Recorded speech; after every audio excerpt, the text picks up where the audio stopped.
తెలంగాణలో అధికారంలోకి వచ్చిన తర్వాత కాంగ్రెస్ పార్టీ ఒక్కొక్క హామీని అమలు చేస్తూ వస్తోంది.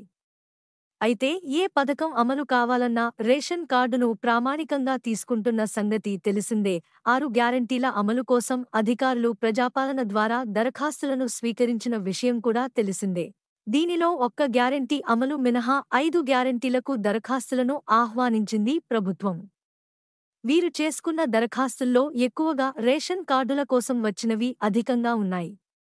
ప్రజాపాలనలోనే కాదు, ప్రజావాణిలోనూ రేషన్ కార్డులు, పింఛన్ కోసం దరఖాస్తులు చేసుకున్న వారి జాబితాను రెడీ చేయాలని ప్రభుత్వం అధికారులను ఆదేశించినట్లు సమాచారం. కొత్త రేషన్ కార్డు దరఖాస్తు కోసం ఎదురుచూస్తున్న వారికి ఇది గుడ్ న్యూస్ అనే చెప్పాలి. మంత్రి సీతక్కకు గ్రామీణ పేదరిక నిర్మూలన సంస్థ, మహిళా శిశు సంక్షేమ శాఖ తనిఖీలు చేసినట్లు తెలుస్తోంది. అయితే బీఆర్ఎస్ సర్కార్ మ్యాచింగ్ గ్రాంట్స్ ఇవ్వకపోవడంతో కేంద్ర స్కీంలను వినియోగించుకోలేకపోతున్నామని అధికారులు మంత్రి సీతక్కకు చెప్పినట్లు తెలుస్తోంది. ఈ నేపథ్యంలో త్వరలోనే రేషన్ కార్డులు మంజూరు అవుతాయని సమాచారం. ఇప్పటికే అధికారులు పెండింగ్ దరఖాస్తులను స్క్రూటినీ చేయడం ప్రారంభించారు.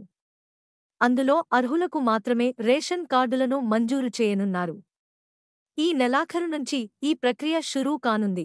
మన ఛానల్కి సబ్స్క్రైబ్ చేసుకోండి, లైక్ చేయండి మరియు కామెంట్ చేయండి. మీ సపోర్ట్ మాకు చాలా ముఖ్యం. కొత్త వార్తలు మరియు అప్డేట్స్ కోసం బెల్ ఐకాన్ని నొక్కండి.